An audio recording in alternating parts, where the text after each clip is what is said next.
Hello and welcome to my channel. It's Monica from Crafting with Quilling Lady, and I hope you have absolutely wonderful day.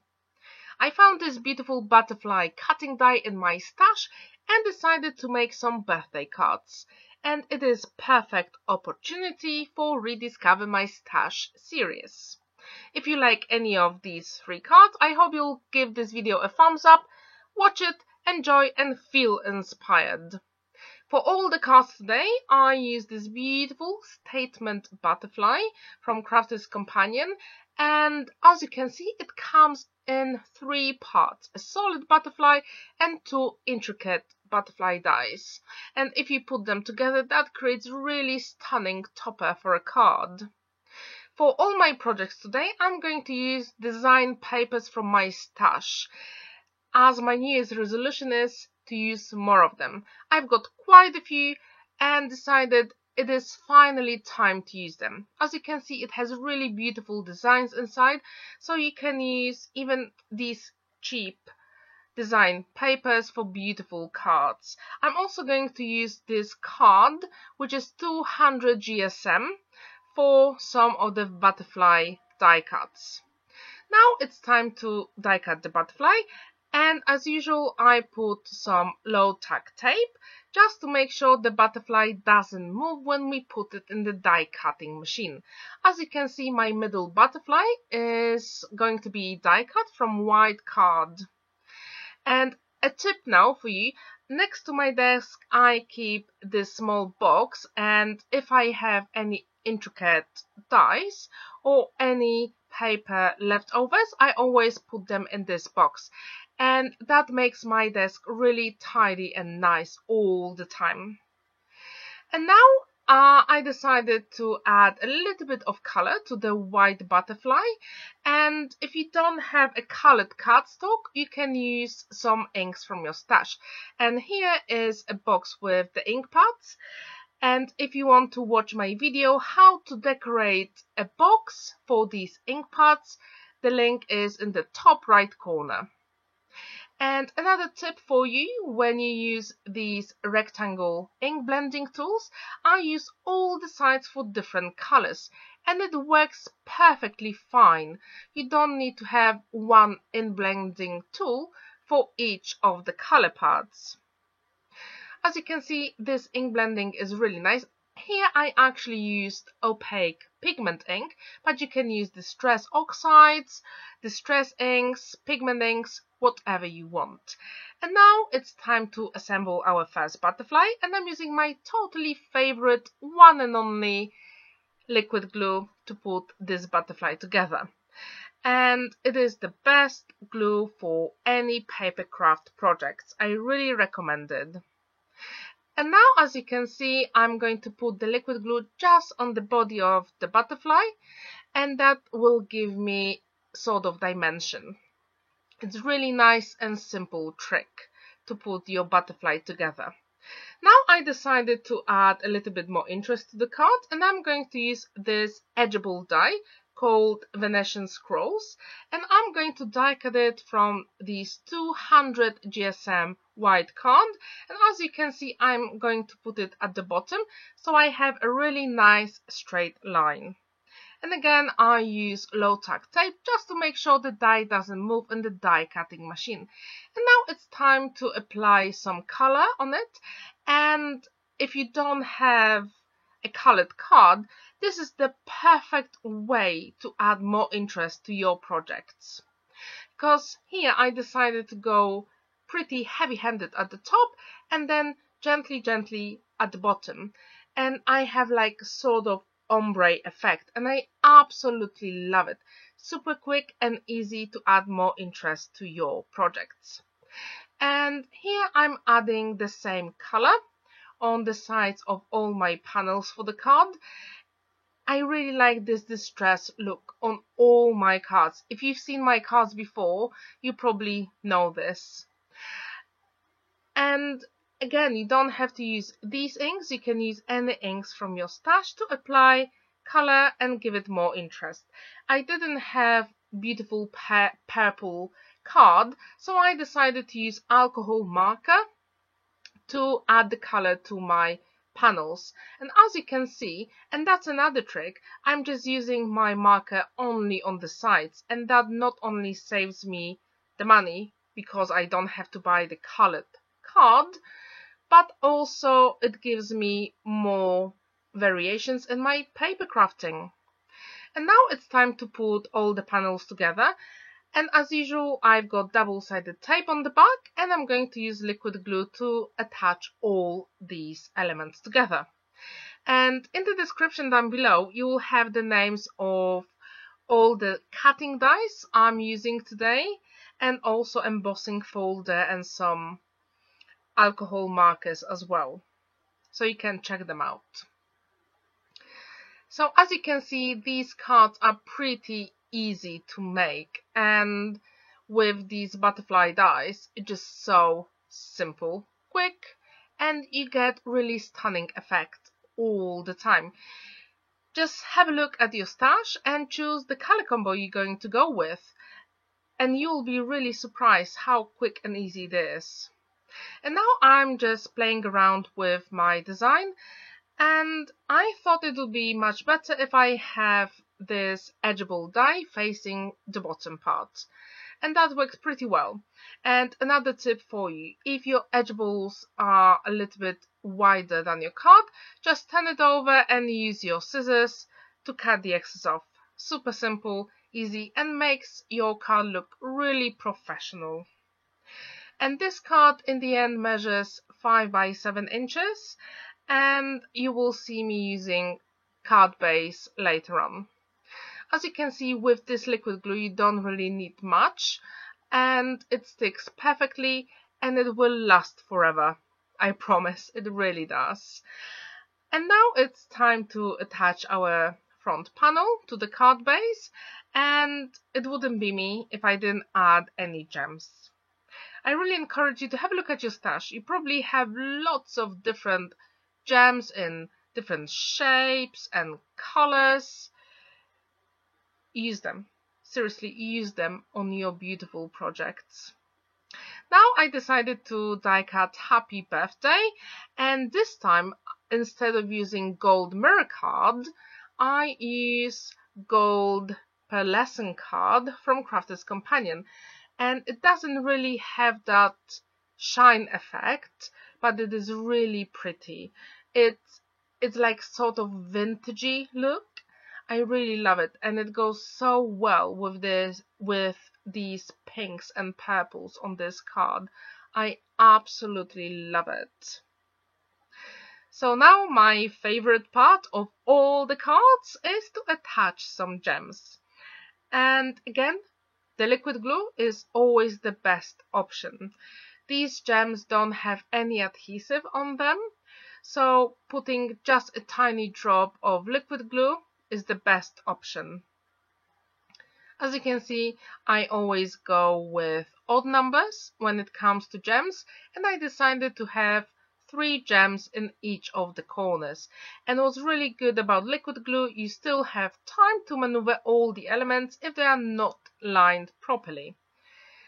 And then I decided to have a few gems on the body of the butterfly, and I think that was a really good idea because these gems catch the light so beautifully, and the effect is just wow. Seriously, it is. I hope you really enjoyed this video, and if you have created a card with any butterflies, please let me know in the comments down below. I would really love to see your creation.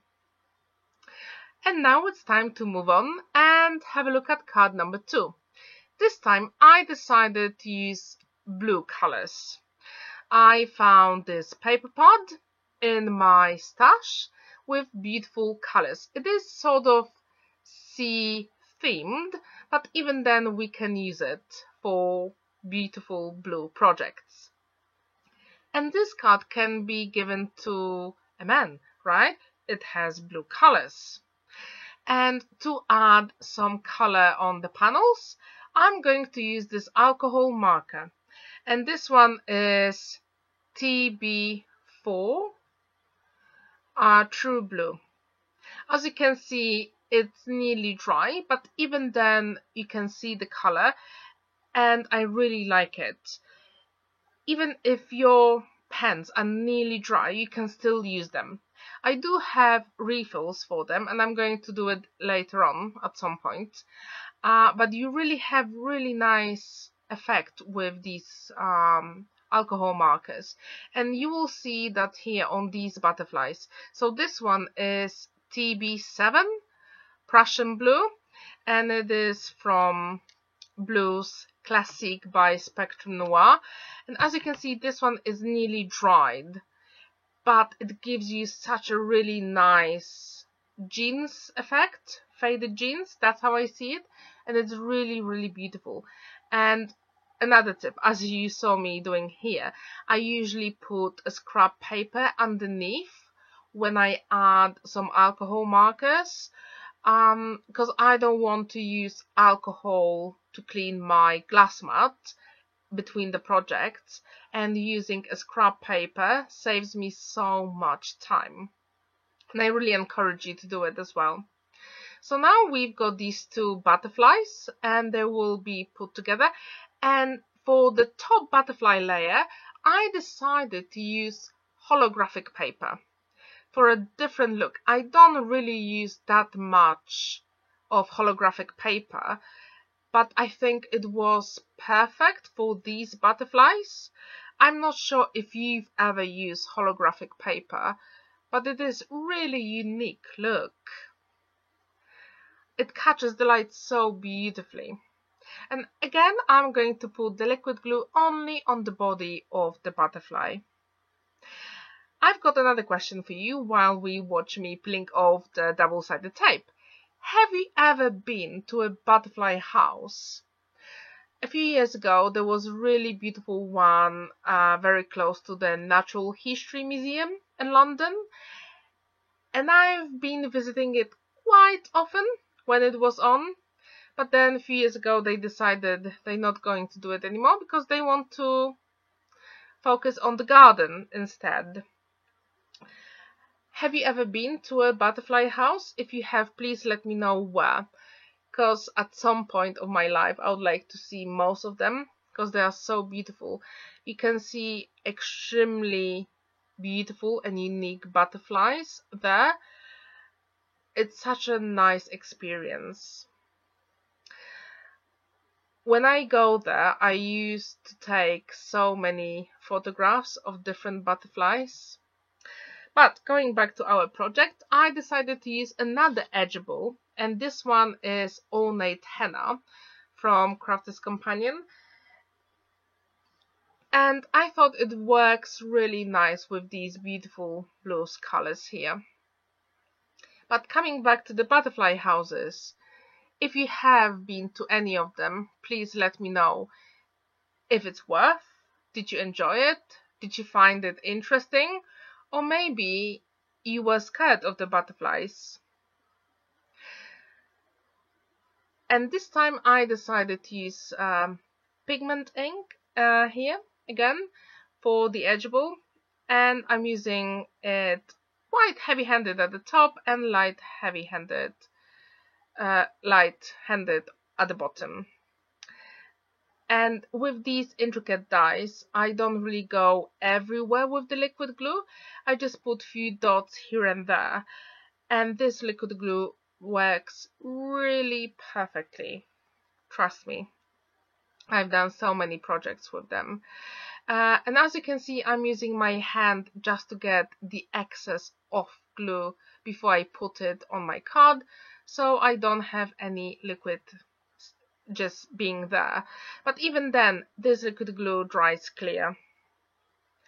And now it's time to adhere the butterfly, and as you can see, I'm putting the liquid glue everywhere on the butterfly. I just want to make sure it's stuck properly. And then we just need to adhere it on a card base, and this card is 6 by 6 inches. Happy birthday and some gold gems, and our second card is done. As you can see, it's super simple and beautiful. And let's move on to the third card. And I found this paper pad in my stash, and I had a look at the green paper and I decided, yes, that's the one for the third card.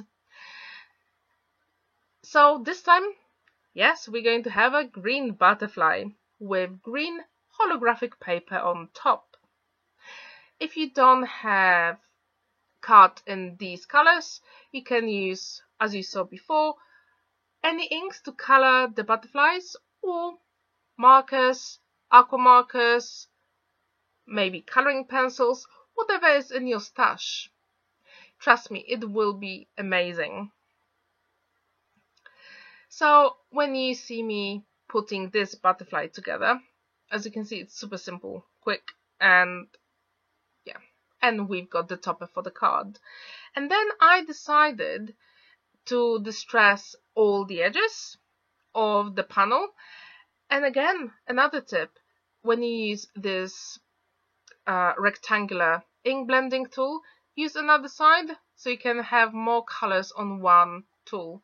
It works perfectly and you save money and space actually.